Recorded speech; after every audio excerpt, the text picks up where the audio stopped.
You are tuned in to Iggy's Fantasy and Betting, the podcast that puts trophies on your mantle and money in your pocket. Now, your host, coming to you high from the Rocky Mountains, IDP Iggy.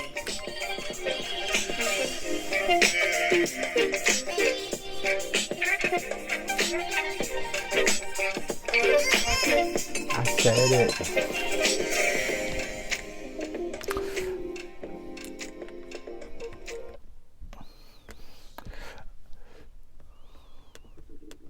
All right, how's it going out there, everybody? Hope you're doing well. Hope you're having a wonderful July 9th, Friday. Everybody's working for the weekend. You know, that's how it goes. So I hope you're doing well out there today and, getting ready to have some fun. Posted it on a big match up there, England or Italy. Hey, let me know who you got out there. Find us on all social media accounts, TikTok, Twitter, Facebook, Instagram. You got the website, Iggy's Fantasy and Betting. Remember, you can check out all the shows there. And on the homepage, we have the link for the Charity League. You can sign the link, fill out the form. I get all your information as far as like your Twitter, your email, so I can send you this draft kit and so forth. And then the donation link is right beside it. You'll just go to the PayPal, and we'll be getting all of this. So 100% of this will be going to Kawasaki Kids organization. Check it out, kawasakikids.org. There's, like I said, photos, there's all kinds of stuff, and that's a hashtag brave kids, hashtag strong hearts. All right, and I also showed you my MVP, my little thing I got as a kid. Who do you think's the best all-time Super Bowl MVP all time? And then who's the best out of those four? Bart Starr, Marcus Allen, Lynn Swann, Steve Young. So you got to take that one back to like mid-90s to get that one, but that's how it is. Anyway, man, Friday's show is normally we're going to put together what I've been calling the moose or the mouth. That's a money line, an over under, and a spread. So MO for money line, O or U for over or under, and then SE for spread, right? So we're going to be moosing it or mousing it every Friday. It's going to be a pretty fun parlay to put together. And let me tell you guys, the whole point of this parlay is not necessarily for you to get rich, because it's really difficult to hit a parlay. It's really difficult to hit a three-leg parlay, but it's mainly for you to start understanding how your bookies rank their over-under, their money line, and their spreads. Are they accurate? Are they within a couple points? What is the percentage of them being accurate over it, all right? And most of the time, these bookies work together, so they're going to be pretty similar on websites. You just get a little better odds here and there, all right? But the whole point is so you can establish how the betting works and how easy it is. How many times were you right on your money line? How many times were you right on your over-under? How many times were you right on your spread? Which sports were you following? Which sports did that combine with? So there's multiple ways to do it, but I think what it did for me when I started doing this is it really allowed me to see what the bookie's strengths were, right? I mean, because all those bets are 50-50 bets, and those are really hard odds. You really don't want 50-50 bet odds. It's just like, I remember being in ninth grade, and we had a coach for a teacher. If you ever seen Dazed and Confused, man, he almost looks just like the coach on there. And he's like, Randy Floyd? So I felt like I got those exact same talks as a kid. But he was a coach, and we had biology, and it was a pretty tough class, honestly. But he would let us get together and take the test in groups, and I think it was 12 true and false questions, and I got every one of them wrong trying to answer. So you can imagine how the group felt about me and my part. They thought I totally sabotaged them, but the truth is I was trying. I say that to tell you that 50-50 bets are hard. You would think that'd be the odds you want, but it's really difficult. You got to do some research, and when it's not like a player prop, when it's dependent on a team for the spread or the money line or hitting a certain amount of points, it's not just an individual performance. It's a team effort, which is very dynamic and adds a lot of complexity to it. So we'll be doing that every Friday. Remember the moose or the mouse. We'll get some graphics up for that. And we're trying to get an intro video going as well for you YouTubers. I really appreciate all you being out there. I really appreciate all the support. The podcast keeps growing around the world, man. I've seen a lot of countries starting to pop up on there, and 'tis the season, right? We're in fantasy football season, so we're picking up naturally. to bring it back to fantasy football, man, like I said, the show will be a lot of lineup questions, a lot of betting questions. I'm hoping to interact. We got the patron up and loaded. We're about to figure out the counts. Probably going to take a lot of the gambling over there, guys and girls, so that we can kind of focus on fantasy here. Get the Patron. We're going to go win money there, because I realize not everybody, first off, it's not legal to bet in a lot of states because it's the United States and we're still stuck in the Stone Ages and a lot of stuff. But I want us to, people that want to be betted, we can go talk about betting. I'm just going to create a community. I'm going to talk about the bets I'm researching. Maybe you guys can come in and talk about some of the bets that you've been doing. We were going to have Big Amo on Fridays, but I think it's going to work out better on Tuesdays for us to talk about futures on divisions and over-unders. That will be a gambling show. Of course, Big Amo, man, lead researcher over here at Iggy's Fantasy and Betting. So I really appreciate all he's done. And trust me, guys, I've been looking at this, and there's some really great information in there, really great. When it comes to fantasy football, always remember a few things. First off, it should be fun, man. If it's not fun, why are you trying to do it? Unless you're just doing it to win like a big pot, But first and foremost, it should be fun, right? It is and should be fun. So keep it that way. Is it stressful sometimes? Yeah, if you really care. Is it difficult? It's one of the most difficult things. I have so much respect for NFL teams now and general managers and training staffs and coaching staffs that win out of 32 teams. When you play in a 16-team league, your percentage of winning is like 6%, or a little under or a little above. I can't remember right off the top of my head, but I know I broke it down. And just think about that. It's really bizarre to think about. It's like a little over 6% when you start your season that you have a chance to win. So for NFL teams, it's like a little over 3%, right? Which is pretty crazy, But, when you think of those odds, it should be fun, man. It should be really fun. That's the first one. Now, you know what I think makes fantasy more fun is playing with people but that's not true. I've joined a lot of leagues where I didn't know anybody. For example, the Warrior Bowl, and I had a lot of fun. We had a group chat.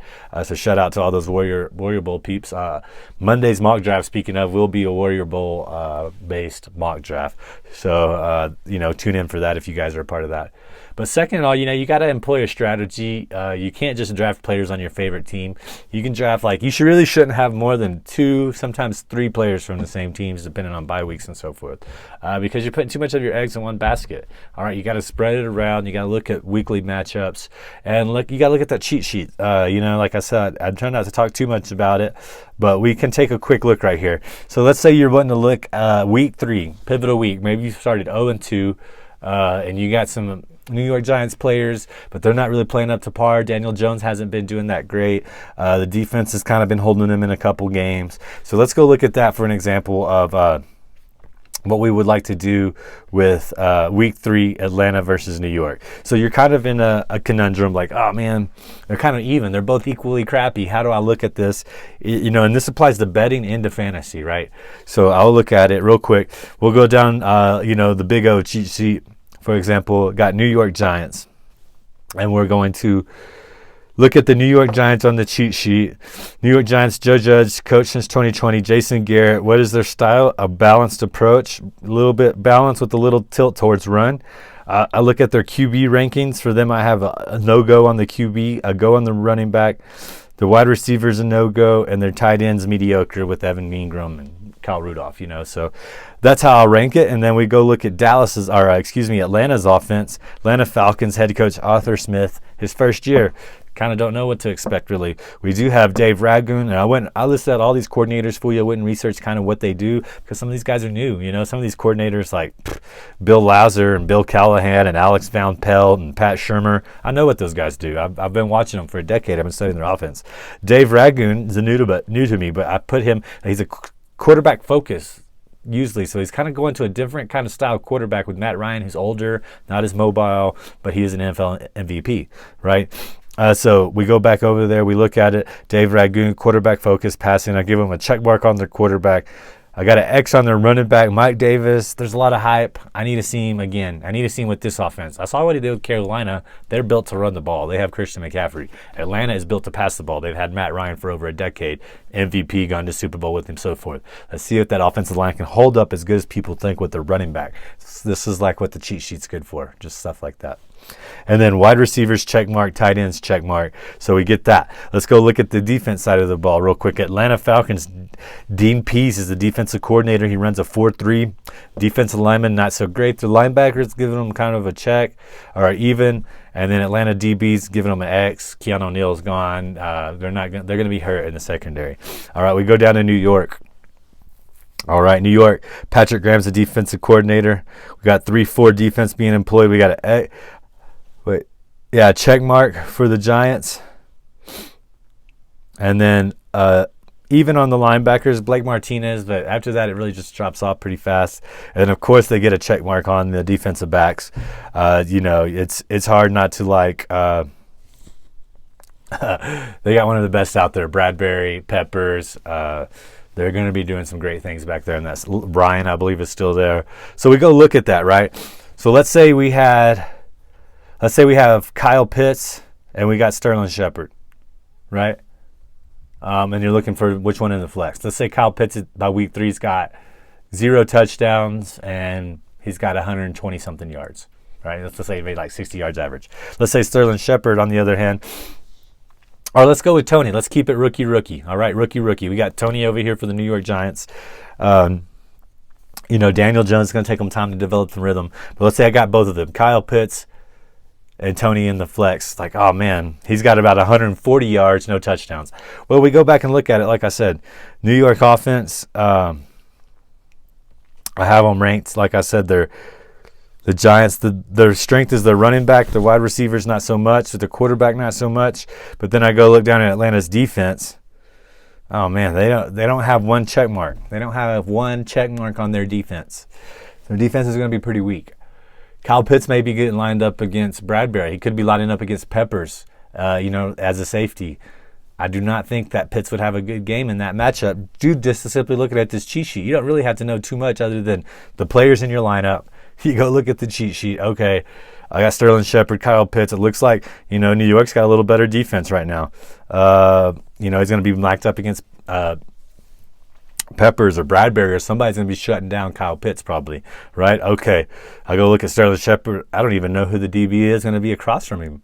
Boom, there's your decision. You put in Sterling Shepard. When you're looking at bets, looking at player props over under, will Sterling Shepard have this over? Well, who the heck is guarding him? Oh, some trash ass DB.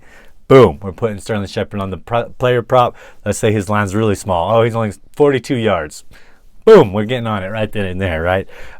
Where's the game at? Oh, and that's the thing. I was actually using some of Big Almo's research in this, and it's at home against New York. Even better, their second home game, three weeks in. We're rolling with Sterling Shepard on the over, 42 yards, hammer it, place your unit.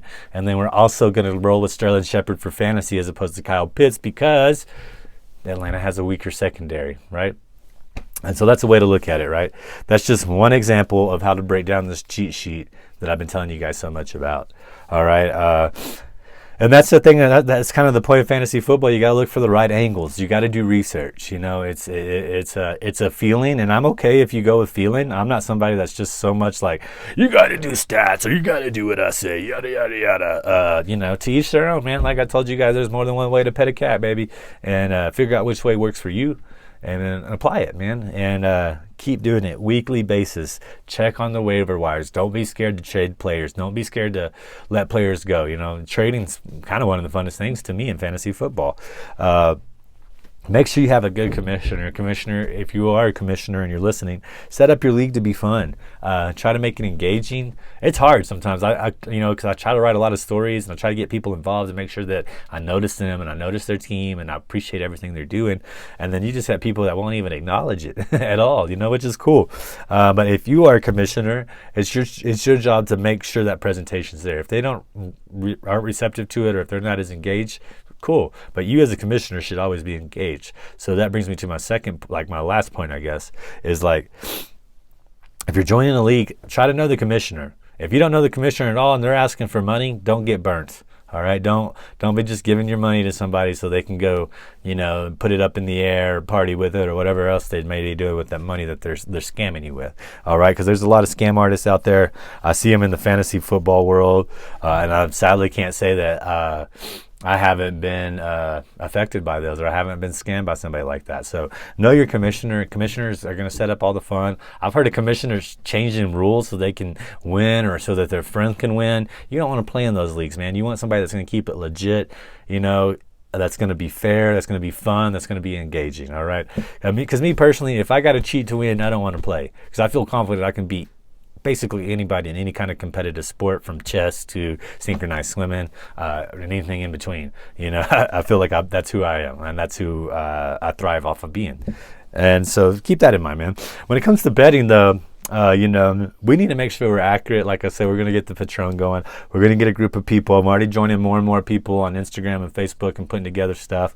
And it's really fun. The betting aspect is really, really fun to me. But yeah, man, and we'll keep it going. It's going to be a great show. We'll have it tuned in. Where Fridays is a lot of fun. It was a lot of fun last year. On Fridays I'll go through every game, all the money lines. We'll pick a couple bets, but for the most part, we're gonna do the moose. Maybe look at one good bet, and then we'll save all the rest for the patron. All right, guys, it's about time for me to get out of here. Nothing too long today, like I said. Remember, Kawasaki's disease, sign up for the charity league. I have the form on Iggy's Fantasy and Betting.com. You just scroll down, it's right on the homepage. It's like the second thing after where the podcast pops up. Go join it. Even if you don't join the league, donate to the Kawasaki kids, man. It's a hell of a thing. And we need to do our part to spread it and make people more aware of this and find out why it's caused and what are the long-term effects and so forth. All right, on all social platforms, come holler at me. Hit me up with any questions, man. I had somebody hit me up randomly at about like 11:30 last night. Maybe it was a drunk text. 11:30 my time. I think it was more like 1:30 or 12:30 their time. Just asking for the draft kit, and I sent it over right then and there. Don't be scared to ask me any questions, any betting questions. I'll give you my honest opinion on everything. All right, guys. Well, for right now, I guess that's about does it for us here. Let's see if I can pull this out. Oh, yeah, man. We got to end the show proper. Got to end the week proper. Be coming back around. I know I got a lot of the England guys in the WhatsApp. I wish you guys all the best. Should be interesting. We got game 3 coming. Milwaukee went off to an 0-2 start, but guess what? They did that to the Brooklyn Nets, and that was everybody's favorite team to win the finals. So don't ever count a team out. The Suns look really, really good. They're more disciplined, and it's a lot more fun for them. But we're going to be talking game 3. I'll be on there, probably going live a little when it happens. All right, guys. Cheers to you. Have a great weekend. Be smart, and I'll see you Monday.